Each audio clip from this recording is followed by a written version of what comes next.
മനു അലീനെ ഗർഭിണിയാക്കി നശിപ്പിച്ചു. അതെ, അതിനുശേഷം മനു അലീനെ കൈയൊഴിയുകയാണ് ചെയ്യുന്നത്. അലീന ഒരു അമ്മയാകാൻ പോകുന്നു എന്നറിയുന്ന മനു അലീനെ കൈയൊഴിയുന്നു. തനിക്ക് ഇതിൻ്റെ ഉത്തരവാദിത്തം ഏറ്റെടുക്കാൻ പറ്റത്തില്ലെന്ന് പറയുകയാണ് ചെയ്യുന്നത്. നമുക്ക് കല്യാണം കഴിഞ്ഞ് ഒരു കുഞ്ഞ് ഉണ്ടായാൽ മതിയെന്നും അതിനു മുൻപേ ഒരു കുഞ്ഞ് വേണ്ടെന്നും അലീനെ പറഞ്ഞുകൊണ്ട് അലീനയോട് അതിനെ ഇല്ലാതാക്കാൻ പറയുകയാണ് മനു. എന്നാൽ അലീന അതിന് സമ്മതിക്കുന്നില്ല. അങ്ങനെ മനു അലീനെ ചതിക്കുകയാണ് ചെയ്യുന്നത്. അധികം വൈകാതെ തന്നെ അലീനയോടുള്ള പ്രേമവും ആഗ്രഹവുമെല്ലാം അലീന ഒരു അമ്മയാകാൻ പോകുന്നു എന്നറിയുന്നതോടുകൂടി മനുവിന് തീരുകയാണ് ചെയ്യുന്നത്. എന്തായാലും ഒരു വിധത്തിൽ മനു അലീനെ ചതിക്കുകയാണ് ചെയ്യുന്നത്.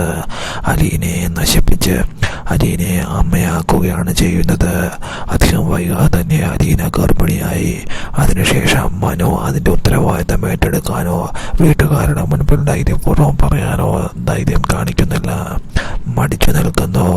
എന്തായാലും അധികം വൈകാതെ തന്നെ മനുവിനും അലീനയ്ക്കും ഇടയും ജീവിതത്തിലേക്ക് ഒരു കുട്ടി കൂടി കടന്നു വരികയാണ് ചെയ്യുന്നത്. അതോടുകൂടി മനു അലീനയെ ചതിച്ചു മറ്റൊരു വിവാഹം കഴിക്കാൻ തയ്യാറാവുന്നു. അതിൻ്റെ ഉത്തരവാദിത്തം ഏറ്റെടുക്കാൻ മനു ഒട്ടും തയ്യാറാവുന്നില്ല. എന്നാൽ അലീന